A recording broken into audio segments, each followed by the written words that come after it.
GFAT TV, bonsoir à tous, on l'a fait ce soir. Bonsoir, heureux, enfin embelli, le 28-11, Paris-Liverpool, mon pote Young Steph est là, on est tous là. On est content. On va commencer par parler de joie. On est content. On a vu Guingamp, on a vu Angers, on a vu Bordeaux. Des 4-0, tout ça, c'était sympa d'en parler. Là, il y a un gros match PSG, Liverpool. Les mecs, ils ont posé les couilles. Qu'est-ce que c'est bon. Qu'est-ce que c'est bon. C'est les meilleurs. Les 2-1 comme ça, difficile, c'est les meilleurs à gagner. Je suis heureux. Je suis heureux.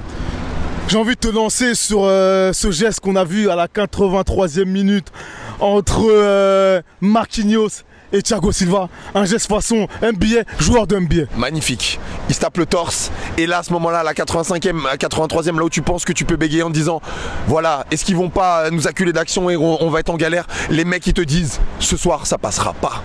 Et effectivement, c'est pas passé. Parce que si je dois retenir quelque chose de ce match, en fait, est symbolisé par cette action. On a eu une force, un caractère défensif qui a été énorme, au point qu'au final, ils ont eu un tir cadré, ce qui est ridicule. Ça a été... Le penalty. Voilà, le penalty. Donc, il n'y a rien eu, il n'y a rien eu. Et les mecs, contrairement, on a pu reprocher à Thiago Silva, on lui a dit, à un moment, tu n'as pas de mental, tu n'es pas un grand joueur. Voilà. Et ben qui peut se mettre à la table de Thiago Silva ce soir maintenant? Je demande. Ce qu'il a fait là, c'était exceptionnel. Il a parlé à toute sa défense, il leur a dit qui vous êtes? M'en fous. Ça, là, Firmino, ça, j'en ai rien à carrer, ça passera pas ce soir. Et c'est magnifique. Une question pour toi. Si finalement Tourelle change de formation, de composition match après match, il veut me piquer. Est-ce que finalement on doit conserver Marquinhos sur ce milieu de terrain associé à Verratti?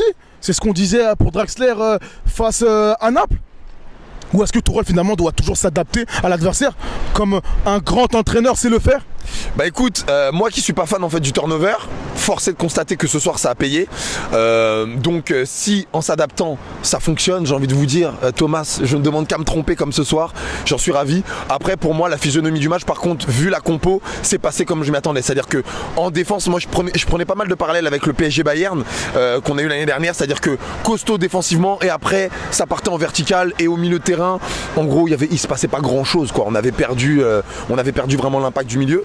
Mais ça a payé, c'est vrai que c'est surprenant. Tu vois des Draxler en fait qu'on essaye de mettre en forme à la place de Rabiot et au final tu vois ni l'un ni l'autre pour Marquinhos. Mais aujourd'hui moi je dis Monsieur Tourelle, rien d'autre à rajouter sur ce point. C'est magnifique. Quels ont été tes 3 meilleurs Parisiens? Ah, mes 3 meilleurs Parisiens. Bon, déjà Thiago Silva. Énorme patron de la défense, un gros respect. Ensuite, que je mettrais dans le même panier, je mettrais Neymar. Neymar, il a eu un impact, ça a été un chef d'orchestre magnifique. Et ensuite, je rajouterais, moi j'ai bien aimé aussi Verratti. J'ai bien aimé Verratti qui mine de rien en plus a pu temporiser et même quand il prend énormément de risques, au final ça paye tout le temps. Enfin voilà, il a eu son carton jaune parce qu'il en a besoin, il a besoin de son petit jaune pour entrer dans le match. Mais non, un très bon match. Après, j'oublie pas qu'il y a quand même il y a beaucoup de joueurs qui m'ont déçu aussi ce soir quand même. Mine de rien, on gagne 2-1. On parlait de tes flops. On peut, voilà, avec plaisir. Devant, c'est pas possible. Il y a Neymar est seul. Alors aujourd'hui, là où je suis content, c'est que tout le monde l'a vu. Même Neymar en fait a été acclamé pour son but. Mais dans tous les matchs, contre le Real, contre Naples, ça commence à faire beaucoup. Mbappé, je t'adore petit, t'as 19 ans, tu vas bientôt avoir tes 20 ans dans un mois. Mais ce soir, t'es encore nul, t'es pas bon, t'es à côté du truc.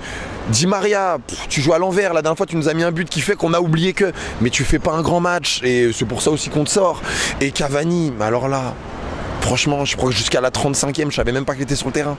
On joue à 10, c'est pas normal. Donc pour l'instant, ça passe. Mais à un moment, ça va nous faire défaut. Et j'ai oublié, je l'ai pas mis dans le top, mais il pourrait. Bernat. Alors je comprends pas ce joueur. Moi, j'ai envie de dire un truc. Jean-Bernard. Si tu veux pas jouer la Ligue 1, faut juste le dire. Tu dis voilà, la Ligue 1 pour moi c'est trop pété, y a pas de problème, on va pas le faire jouer contre Saint-Etienne et on va te mettre que contre des top matchs. Qu'est-ce qu'il nous fait là le gars? Mais c'est magnifique. Il a été très bon dans l'entrejeu, il a participé à ce jeu très rapide initié par Verratti. Et poursuivi, prolongé par Neymar, c'était magique, je le dis, j'arrête pas de le dire, mais c'était vraiment magique ce soir. Tout à fait raison, il a eu de l'agressivité, sur ça là il y allait, mais moi je me suis dit mais quel grand joueur.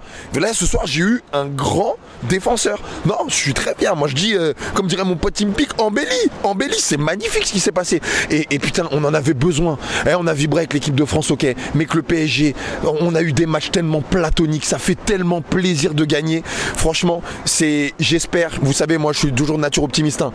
Et j'ai dit voilà, on a une poule difficile, c'est pas fini, il faut qu'on le fasse à Belgrade, mais c'est peut-être justement là où on va commencer à avoir de l'intensité, on va se préparer à quelque chose de grand. Notez que là, c'est le début de quelque chose.